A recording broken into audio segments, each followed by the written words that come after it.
তোমরা যারা বলো যে সাপোর্ট করবে, ব্যাক করবে, তো ব্যাক করবো কী করে? তোমরা যদি আমার চ্যানেলটা সাবস্ক্রাইব না করে থাকো, তো আমি কি করে যারা সাবস্ক্রাইব করে তাদেরকে কি করে ব্যাক দিয়ে দেখো। এই যে এখানে দেখতে পাচ্ছ, এই যে এখানে সাবস্ক্রাইবার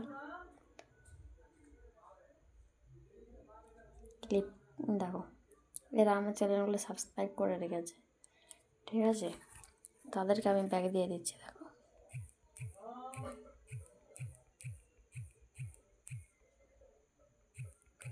কোনো কমেন্ট করতে হবে না যে আমাকে ব্যাক করো। আমি এমনিতেই দেখে এগুলো দেখো, আগের থেকে আমি সাবস্ক্রাইব করে দিয়েছি। যারা সাবস্ক্রাইব করে রেখেছিল তাদেরকে দেখে আমি কিন্তু সাবস্ক্রাইব করে দিয়েছি, দেখেছ? তোমরাও ঝটপট সাবস্ক্রাইব করে দাও।